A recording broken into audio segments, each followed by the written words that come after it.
जय हिंद दोस्तों, मैं कुलदीप परिहार स्वागत करता हूं आपका आपकी अपनी क्लास परिहार क्लासेज में। और आशा करता हूं आप सब बढ़िया होंगे, मस्त होंगे और पढ़ रहे होंगे। ठीक है, चलिए पढ़ते रहिए और स्वास्थ्य का भी क्या रखना है, ख्याल रखना है। तो स्वास्थ्य का ख्याल रखते रहिए और पढ़ते रहिए। लास्ट क्लास में बेटा जी हम बात कर रहे थे, क्या बात कर रहे थे? हम बात कर रहे थे न्यूक्लियर फिजिक्स के बारे में। और न्यूक्लियर फिजिक्स में हम लोगों ने स्टार्ट किया था, क्या स्टार्ट कर दिया था सर जी? हमने स्टार्ट कर दिया था परमाणु संरचना तथा स्पेक्ट्रमों की उत्पत्ति। क्या स्टार्ट किया था बेटा जी? परमाणु संरचना तथा स्पेक्ट्रमों की उत्पत्ति हम लोगों ने शुरू की थी। और हम वहां पे परमाणु मॉडलों के बारे में बात कर रहे थे। जब हम परमाणु मॉडलों के बारे में बात कर रहे थे तो हमने सबसे पहले पढ़ा था डाल्टन का परमाणु मॉडल। डाल्टन का परमाणु मॉडल। और डाल्टन ने सिर्फ इतनी सी बात कही थी। डाल्टन ने क्या कही थी? डाल्टन ने कहा था जी कि परमाणु एक गोलाकार विद्युत उदासीन सूक्ष्म कण होता है। जब ये बात हम लोगों ने पढ़ ली, शुरुआत में लोगों ने मानी भी होगी, परंतु जैसे जैसे समय आगे बढ़ा और वैज्ञानिक आए, और अगले जो वैज्ञानिक आए उनका नाम था थॉमसन, और थॉमसन का ही दूसरा नाम है थॉमसन। तो थॉमसन ने भी अपना परमाणु मॉडल दे दिया। उन्होंने कहा कि जी जो परमाणु होता है वो तरबूज की भांति होता है। परमाणु कैसा होता है? तरबूज की भांति होता है। और जिस प्रकार तरबूज में बीज धसे होते हैं, जिस प्रकार तरबूज में बीज धसे होते हैं, उसी प्रकार परमाणु के अंदर इलेक्ट्रॉन धसे होते हैं। जब ये बात हुई तो हमने देखा कि सर जी अगर ऐसा होगा, अगर ऐसा होगा तो इलेक्ट्रॉन तो एक ही जगह स्थिर रहेंगे। जब इलेक्ट्रॉन एक जगह स्थिर रहेंगे तो ये परिकल्पना तो क्या हो जाएगी? गलत हो जाएगी। और इसके बाद में एक वैज्ञानिक आए जिनका नाम था रदरफोर्ड। क्या नाम था बेटा जी? रदरफोर्ड था। और रदरफोर्ड ने क्या कह दिया? रदरफोर्ड ने कह दिया कि परमाणु एक गोलाकार विद्युत उदासीन कण होता है तथा परमाणु का लगभग समस्त द्रव्यमान तथा समस्त धनावेश परमाणु के एक छोटे से भाग में संकेंद्रित रहता है, जिसको नाभिक कहते हैं। तथा तथा क्या कंडीशन? तथा कंडीशन ये होगी कि इलेक्ट्रॉन नाभिक के चारों तरफ वृत्ताकार कक्षाओं में क्या करते रहते हैं? गति करते रहते हैं। जब रदरफोर्ड की ये बात हुई तो अब ये बात और आगे बढ़ी। भाई बात जब निकली है तो आगे जाएगी, और जब आगे जाएगी तो उसका क्या होगा? निष्कर्षण होगा कि वास्तविकता में भाई साहब सही कह रहे हैं कि गलत कह रहे हैं। तो आपने कहा भैया एक बात बताओ कि रदरफोर्ड ने हमसे कह दिया कि परमाणु गोलाकार होता है, विद्युत उदासीन होता है, इलेक्ट्रॉन नाभिक के चारों तरफ गति करते रहते हैं। जब गति करते रहते हैं तो एक कंडीशन तो ऐसी आएगी कि इलेक्ट्रॉनों की ऊर्जा कम होगी। और इलेक्ट्रॉनों की ऊर्जा अगर कम होगी तो इलेक्ट्रॉन क्या करेंगे जी? ऊर्जा कम होने के कारण एक कंडीशन इस प्रकार की आ जाएगी कि इलेक्ट्रॉन कहां जाके कूद जाएंगे? नाभिक में जाके गिरेंगे। और इलेक्ट्रॉनों का नाभिक में गिरना अर्थात परमाणु का विनाश। और परमाणु को आप सभी जानते हैं कि परमाणु को न तो उत्पन्न किया जा सकता है और ना ही नष्ट किया जा सकता है। मतलब परमाणु का विनाश कतई संभव नहीं है। जब परमाणु का विनाश संभव नहीं है तो रदरफोर्ड के अनुसार तो क्या हो गया? परमाणु का विनाश हो गया। अब बात प्रॉब्लम वाली आ गई कि नहीं? जैसे ही प्रॉब्लम वाली बात आई तो इनके बाद में एक और वैज्ञानिक आए जिनका नाम था नील्स बोर। अब नील्स बोर के बारे में बात करेंगे, उससे पहले हम रदरफोर्ड के बारे में कुछ बातों को लिख लेते हैं। कल हमने रदरफोर्ड के प्रैक्टिकल के बारे में चर्चा की थी। रदरफोर्ड ने क्या प्रयोग किया था? रदरफोर्ड ने एक स्वर्ण की पतली पन्नी लेकर उस पर अल्फा कणों की बमबारी की। जब अल्फा कणों की बमबारी की तो उन्होंने देखा कुछ कण सीधे निकल गए थे कुछ कण अपने पथ से थोड़े से विचलित हुए थे और कुछ कण अपने पथ से लंबवत विचलित हुए थे, जबकि कुछ कण जिस पथ पर गए थे उसी पथ पर लौटकर वापस आ गए। जब ये प्रयोग उन्होंने देखा तो उसके बाद में रदरफोर्ड ने क्या निकाला, निष्कर्ष निकाला। तो मैं यहां से अगला टॉपिक अपना जो होगा वो क्या होगा बेटा जी, वो होगा रदरफोर्ड रदरफोर्ड के प्रयोग, रदरफोर्ड के प्रयोग के प्रयोग के निष्कर्ष। क्या निष्कर्ष उन्होंने निकाले? रदरफोर्ड के प्रयोग के निष्कर्ष की अगर मैं बात करूं कि उन्होंने क्या निष्कर्ष इस बात पे निकाल कर हम लोगों को दिए, तो आपने कहा था जी, आपने क्या कह दिया, आपने कह दिया इस आधार पे भाई कुछ कण सीधे निकल रहे थे, कुछ थोड़े से विचलित हो रहे थे, कुछ लंबवत विचलित हो रहे थे और कुछ अब उसी मार्ग पर वापस लौट कर आ रहे थे जिस मार्ग से वो गए थे। इस आधार पर रदरफोर्ड ने निष्कर्ष निकाला, क्या निकाला कि इनके अनुसार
क्षमा।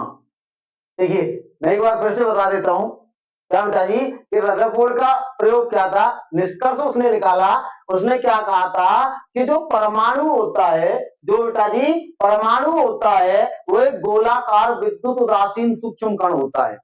परमाणु कैसा होता है बेटा जी सॉरी, परमाणु कैसा होता है, गोलाकार विद्युत उदासीन सूक्ष्म कण होता है। तथा क्या होता है बेटा जी, तथा परमाणु का लगभग समस्त द्रव्यमान तथा समस्त धनावेश परमाणु के एक छोटे से भाग में संकेंद्रित रहता है, जिसे क्या बोलते हैं, नाभिक बोलते हैं। जिसे क्या बोलते हैं बेटा जी, हम नाभिक बोलते हैं। और इलेक्ट्रॉन इस नाभिक के चारों तरफ कुछ वृत्ताकार कक्षाओं में क्या करते रहते हैं, गति करते हैं। जब इतनी सी बात हुई क्लियर, तो उसके बाद में हमने देखा कि रदरफोर्ड के परमाणु मॉडल की कमियों की हम लोग क्या कर लेते हैं, बात कर लेते हैं। तो पहली कमी तो यही थी कि रदरफोर्ड का जो परमाणु मॉडल था वो परमाणु के स्थायित्व की व्याख्या करने में ही क्या रह गया, असफल रह गया। अर्थात रदरफोर्ड का परमाणु मॉडल परमाणु के स्थायित्व की सही व्याख्या नहीं कर पाया। क्लियर। दूसरी अगर मैं बात करूं, दूसरे पॉइंट की अगर मैं बात करूं बेटा यहां से, तो मैं क्या कह सकता हूं, एक बात देखिए, इलेक्ट्रॉन अति सूक्ष्म हो गया भाई। ये परमाणु सूक्ष्म है, बहुत सूक्ष्म है, बिना माइक्रोस्कोप के परमाणु को नहीं देख सकते। तो आप कल्पना करके देखो कि इलेक्ट्रॉन को कैसे देख सकते। जब इलेक्ट्रॉन को नहीं देख सकते तो रदरफोर्ड, तो फिर उसके द्रव्यमान की गणना कैसे कर सकते हैं। तो रदरफोर्ड का जो परमाणु मॉडल था वो इलेक्ट्रॉनों के गतिशील द्रव्यमान की व्याख्या करने में भी क्या रहा, असफल रहा। तो दूसरा पॉइंट क्या हो जाएगा, दूसरी कमी क्या हो जाएगी, ये हो जाएगी जी रदरफोर्ड का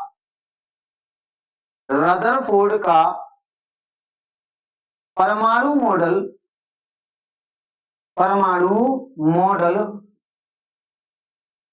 ऋणावेश और ऋणावेश बोले तो इलेक्ट्रॉन, ऋणावेश बोले तो कौन बेटा जी, इलेक्ट्रॉन के गतिक द्रव्यमान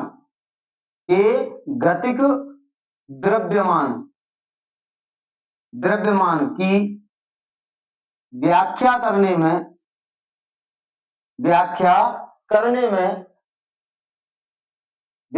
करने में असफल रहा।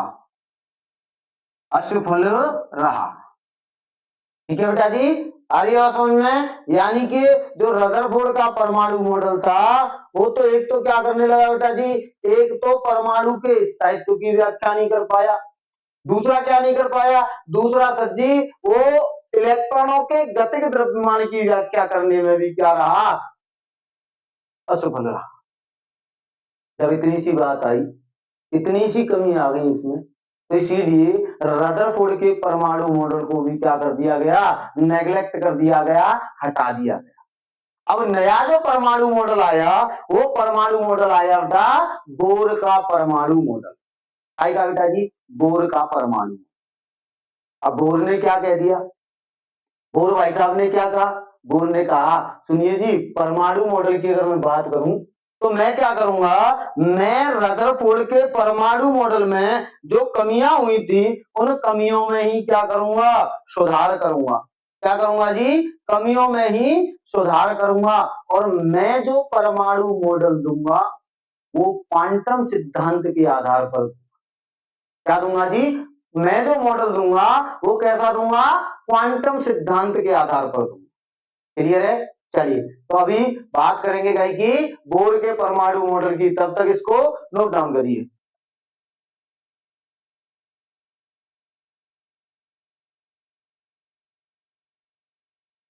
हो गया बेटा, चले आगे।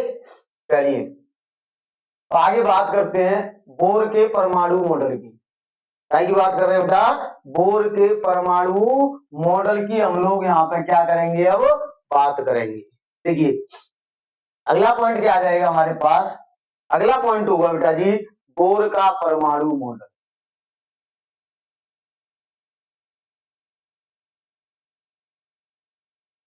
क्या हो जाएगा अपने पास, बोर का परमाणु मॉडल,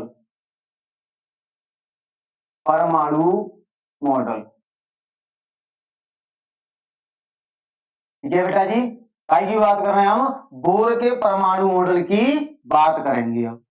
अब बोर ने अपने परमाणु मॉडल में क्या कहा, किस प्रकार की परिघटनाएं दी, इस बारे में क्या करने वाले हैं, चर्चा करने वाले। सुनिए, पहले पहले समझिएगा, उसके बाद में लिखते हैं।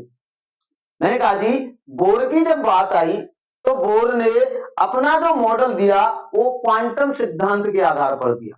काय के आधार पर दिया बेटा जी, क्वांटम सिद्धांत के आधार पर दिया। और उन्होंने क्या कहा, उन्होंने कहा जी कि जो रदरफोर्ड से कुछ कमियां हो गई थी, जो कमी रह गई थी, उन कमियों को दूर करके मैं अपना मॉडल प्रस्तुत करने वाला हूं। उन्होंने कहा, पहला पॉइंट कह दिया कि इलेक्ट्रॉन नाभिक के चारों तरफ, पहला कह दिया भाई, रदरफोर्ड ने बताया था कि इलेक्ट्रॉन नाभिक के चारों तरफ वृत्ताकार कक्षाओं में गति करते हैं।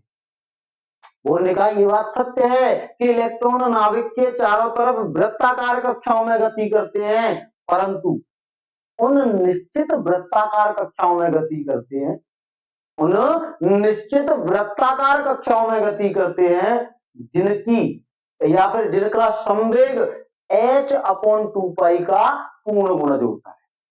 क्या होता है बेटा जी, h/2 का पूर्ण गुणज होता है, अर्थात संवेग mvr, अर्थात बेटा जी संवेग mvr बराबर होगा nh/2। और इस प्रकार का संवेग ऊर्जा का कभी भी निष्कासन नहीं होने देता।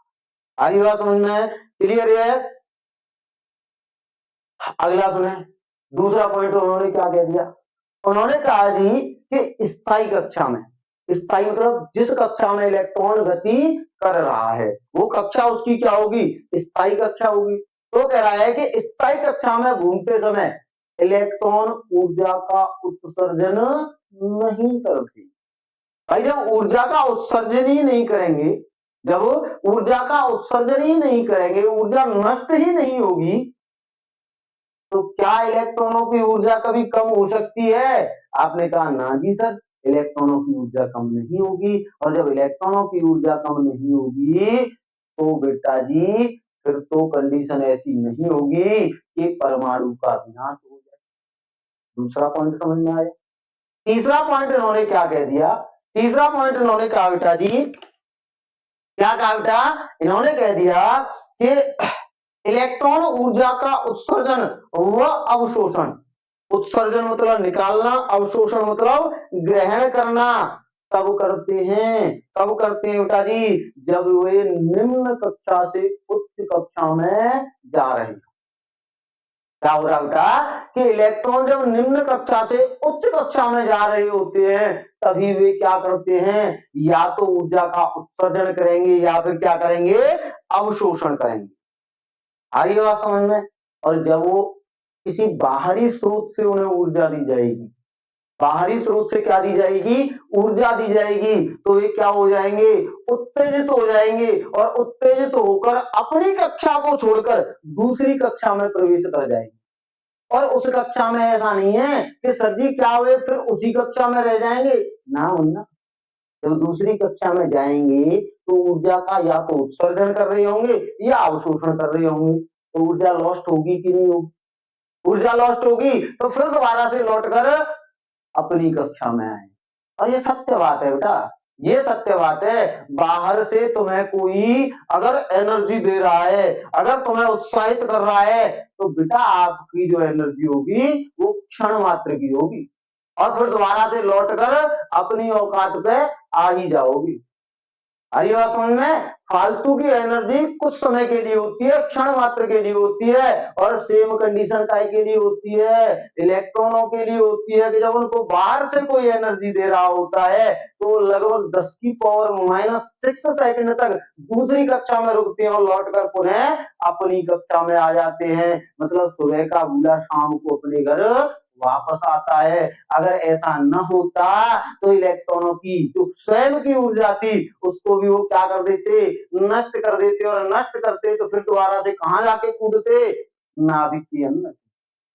और जब इलेक्ट्रॉन नाभिक के अंदर कूदेगा तो परमाणु का क्या होगा बेटा जी, विनाश होगा। और परमाणु का विनाश नहीं हो सकता है तो हम कह सकते हैं कि इलेक्ट्रॉन कितने समय के लिए रुकेंगे, क्षण मात्र के लिए रुकेंगे। देखिए आप तुलना करके देखो, 10⁻⁻6 सेकंड तक रुकते हैं और उन्हें कहां आ जाते हैं, अपनी ही कक्षा में आते हैं। और वहां तो उन्हें किसी की ऊर्जा लेने या देने की आवश्यकता होती नहीं है और अपनी कक्षा में ही क्या करते रहते हैं, कंपन करते हैं। अब जब ये बात बेटा जी किसने बता दी, ये बात बता दी हम लोगों को किसने, नील्स बोर ने। जब नील्स बोर ने ये बात बता दी तो क्या हम इस बात के आधार पर ये नहीं कह सकते कि परमाणु मॉडल एकदम सही सही बता दिया। भाई अब कोई त्रुटि रह गई क्या, कोई त्रुटि नहीं रही। परंतु इसके बाद भी एक वैज्ञानिक आए जिनका नाम था सोमरफेल्ड। क्या नाम था बेटा जी, सोमरफेल्ड नाम था। और सोमरफेल्ड ने कुछ नहीं कहा, जो बोर का परमाणु मॉडल था सेम वही दिया। सिर्फ उन्होंने क्या कह दिया कि इलेक्ट्रॉन वृत्ताकार, निश्चित वृत्ताकार कक्षाओं में गति न करके निश्चित दीर्घ वृत्ताकार कक्षाओं में क्या करते रहते हैं, गति करते। इतना सा मॉडल किसने दिया था, सोमरफेल्ड ने दिया था। इसीलिए हम लोग आज भी नील्स बोर के परमाणु मॉडल को एकदम सत्य मानकर चलते। अरे बात समझ क्लियर है। चलिए इन सारी चीजों को हम क्या कर लेते हैं, अब लिख लेते हैं। चलिए तो मैं यहां से अगर बात करूं बोर के परमाणु मॉडल की, क्या करता हूं बेटा जी, मैं बात कर रहा हूं। तो मैं कह रहा हूं बोर ने, मैं क्या कहूंगा बेटा जी यहां से, बोर ने या नील्स बोर ने, पूरा नाम लिख देता हूं, वैज्ञानिक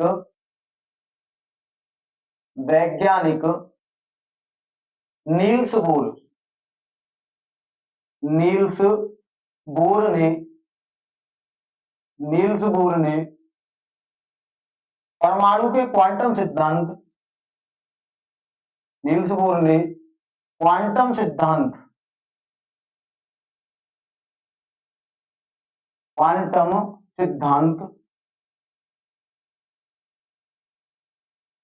हो रहा है,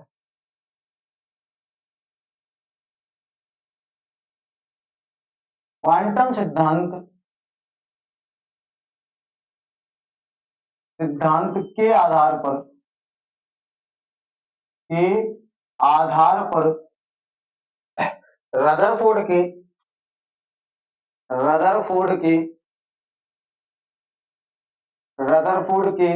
परमाणु मॉडल की कमियों को, परमाणु मॉडल की कमियों को दूर करके एक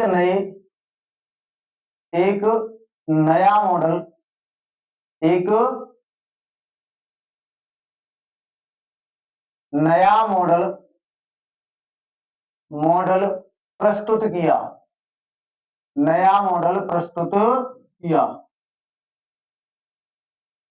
जिसके अनुसार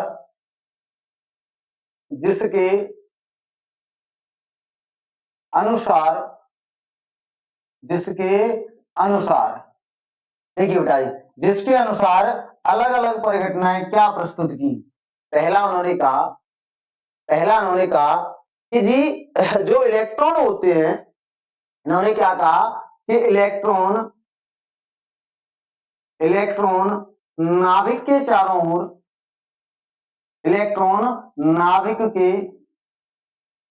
नाभिक के चारों ओर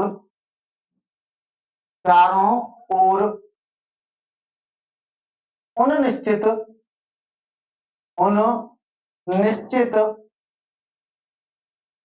वृत्ताकार कक्षाओं में, वृत्ताकार कक्षाओं में गति करते हैं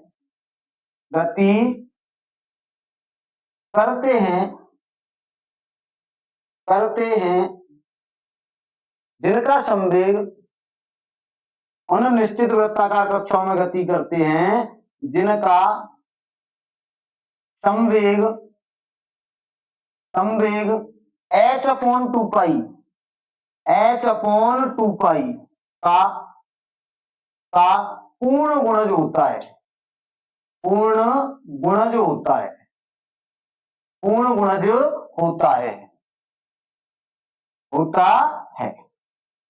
आ रही बात समझ में बेटा जी?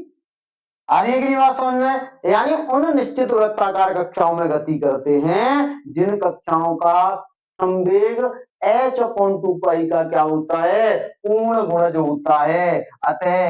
अतः मैं क्या कह सकता हूं? संवेग यानी mvr बराबर होगा बेटा जी nh/2 पाई। क्या हो जाएगा बेटा जी? nh/2 पाई। क्लियर? दूसरे पॉइंट की अगर मैं बात करूं तो दूसरा पॉइंट हम लोगों से क्या कह रहा है? वो दूसरा पॉइंट हम लोगों से कहता है कि सर जी सेकंड पॉइंट की अगर मैं कहूं तो मैं यहां से कहूंगा, मैं क्या कह दूंगा जी? मैं कह दूंगा स्थायी कक्षा में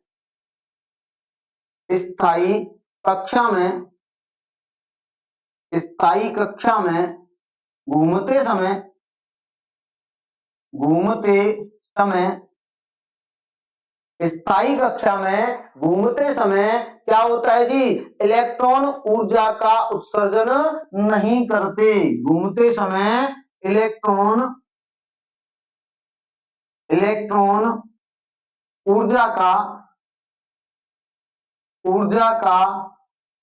उत्सर्जन नहीं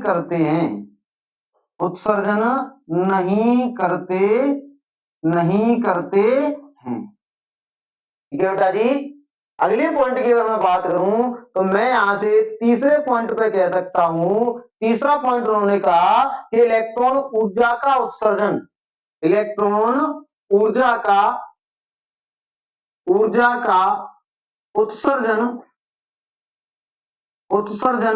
व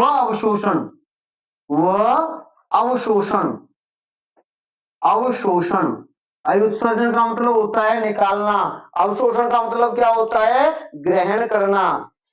उत्सर्जन व अवशोषण कब करते हैं?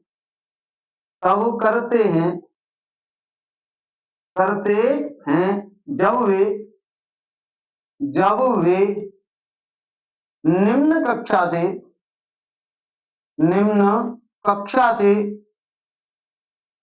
से उच्च कक्षा में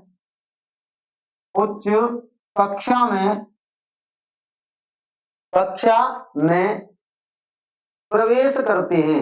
निम्न कक्षा से उच्च कक्षा में प्रवेश करते हैं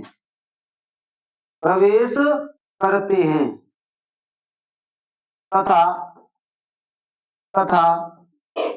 उच्च कक्षा में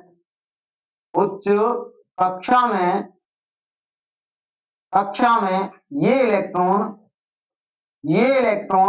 10⁻⁻⁶ सेकंड, सिर्फ इतने सेकंड तक रहते हैं बेटा। आप कल्पना कर सकते हो कितना रहते होंगे। इतने सेकंड तक क्या करते हैं बेटा जी? 10⁻⁻⁶ तथा ये इलेक्ट्रॉन 10⁻⁻⁶ सेकंड तक ही रहते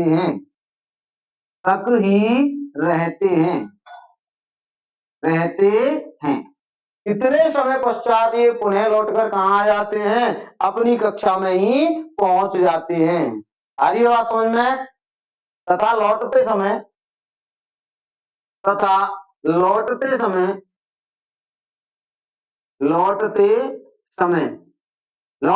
क्या करते हैं बेटा? ऊर्जा को क्या करते हैं? लौटते समय उत्सर्जित करते रहते हैं। और उत्सर्जित क्या करते रहते हैं? ऊर्जा के रूप में फोटोन उत्सर्जित करते हैं। क्या करते हैं? तथा लौटते समय फोटोन उत्सर्जित करते हैं। फोटोन उत्सर्जित करते हैं करते हैं। और ये फोटोन क्या करते हैं बेटा जी, ये फोटोन ही तो चुंबकीय तरंग के रूप में प्राप्त होती हैं। तो मैं कह सकता हूं जो चुंबकीय तरंगों जो चुंबकीय तरंगों के रूप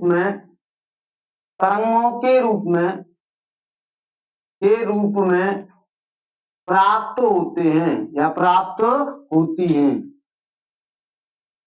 प्राप्त होते हैं। आइए बात समझ में बेटा जी, क्लियर है? तो मैं यहां से कह सकता हूं फोटोनों की ऊर्जा की अगर मैं बात करूं तो हम सभी जानते हैं कि भाई ऊर्जा में अंतर डेल्टा ई। भाई ऊर्जा क्या होती है? ऊर्जा होती है ई। और अंतर की अगर मैं बात करूंगा तो दो चीजों का अगर अंतर लेते हैं तो उसके लिए क्या लगा दिया जाता है? डेल्टा लगा दिया जाता है। तो मैं यहां से कहूंगा डेल्टा ई बराबर कितना होता है? आप कहेंगे सर एच न्यू होता है फोटोनों की। फोटोनों की ऊर्जा क्या होती है? एच न्यू होती है। तो यहां से अगर मैं कहूं तो मैं इसको कह सकता हूं, आपसे अगर कहे कि सर जी यहां से हमें आप क्या निकाल के दे दिए? आप निकाल के दे दीजिए हमें फोटोनों की आवृत्ति। क्या निकाल के दे दीजिए? फोटोनों की आवृत्ति। तो मैं कहूंगा आवृत्ति न्यू इज इक्वल टू, मैंने कहा एच उधर जाएगा तो एच उधर जाएगा तो कितना आएगा? डेल्टा ई अपॉन क्या हो जाएगा? एच हो जाएगा। जैसे ही मैंने कहा डेल्टा ई अपॉन एच होगा तो मैं यहां से कहूं कि सर जी आवृत्ति बोले तो फ्रीक्वेंसी, आवृत्ति न्यू इज इक्वल टू, मैंने कहा डेल्टा। डेल्टा का मतलब क्या होता है? दो चीजों का अंतर। डेल्टा का मतलब क्या होता है बेटा जी? दो चीजों का अंतर होता है। तो मैं यहां से कह सकता हूं E2 minus E1 divided by क्या हो जाएगा? H हो जाएगा। क्या हो जाएगा बेटा जी? H हो जाएगा। और H आप सभी जानते हैं H क्या होता है? प्लांक नियतांक होता है। क्या होता है बेटा जी? प्लांक नियतांक होता है। प्लांक नियतांक होता है। तो इस प्रकार से आपके नील्स बोर ने अपना क्या दिया था? परमाणु मॉडल प्रस्तुत किया। चाहिए एक बार नोट डाउन।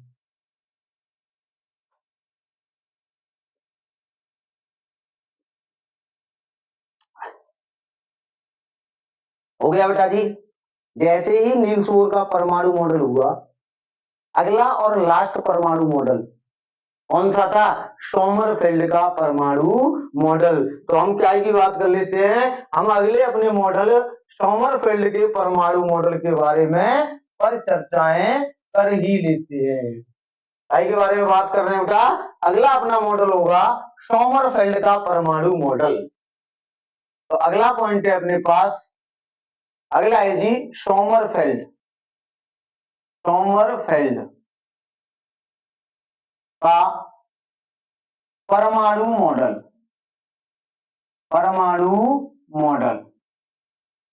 देखो बेटा मेरी बात सुनना गौर से, मैं जो बात कहना चाह रहा हूं, मैं कह रहा हूं सोमरफेल्ड ने अपना मॉडल जो प्रस्तुत किया वो ग्रहों और उपग्रहों की गति के आधार पर दिया। आपने देखा होगा ना कि सभी ग्रह सूर्य के चारों तरफ दीर्घ वृत्ताकार कक्षाओं में गति करते हैं कि नहीं? उसी प्रकार इन्होंने क्या कह दिया कि सभी इलेक्ट्रॉन नाभिक के चारों तरफ वृत्ताकार कक्षाओं में नहीं, निश्चित दीर्घ वृत्ताकार कक्षाओं में क्या करते रहते हैं? गति करते हैं। तो यहां से मैं कहूंगा, मैं क्या कह दूंगा बेटा जी, इस मॉडल के अनुसार इस मॉडल के अनुसार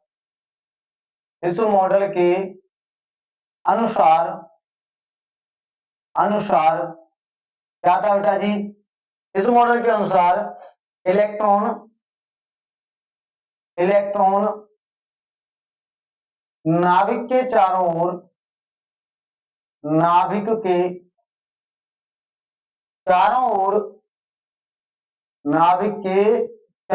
ओर निश्चित वृत्ताकार कक्षाओं में नहीं, निश्चित वृत्ताकार कक्षाओं में नहीं, कक्षाओं में नहीं, निश्चित दीर्घ वृत्ताकार कक्षाओं में, निश्चित दीर्घ वृत्ताकार कक्षाओं में गति करते हैं। और बेटा जी सोमरफेल्ड का परमाणु मॉडल आप लोगों को ज्यादा फोकसित करना भी नहीं है। सोमरफेल्ड का परमाणु मॉडल ज्यादा फोकसित करना ही नहीं है, क्योंकि 12th बोर्ड में इसका कोई औचित्य नहीं है। बीएससी में जाके आप पढ़ेंगे सोमरफेल्ड का परमाणु मॉडल, ठीक है। तो सबसे जो मोस्ट इंपोर्टेंट मॉडल आता है आपका सिलेबस के हिसाब से अगर देखें, पेपर के हिसाब से अगर देखें, तो यहां आता है बेटा नील्स बोर का परमाणु मॉडल। तो ध्यान रखें, कल हम बात करेंगे बोर के परमाणु मॉडल में आगे क्या क्या परिघटनाएं हुई, किस प्रकार से बोर के मॉडल के आधार पर ही हमने स्पेक्ट्रम की बात की, हमने किस प्रकार से इलेक्ट्रॉनों की गतियों की बात की, इन बारे में कल हम बात करेंगे। और कल हम कोशिश करेंगे इस अध्याय को समाप्त करने, ठीक है। आज के लिए इतना ही, मिलते हैं कल सेम टाइम, तब तक के लिए बाय बाय, गुड बाय।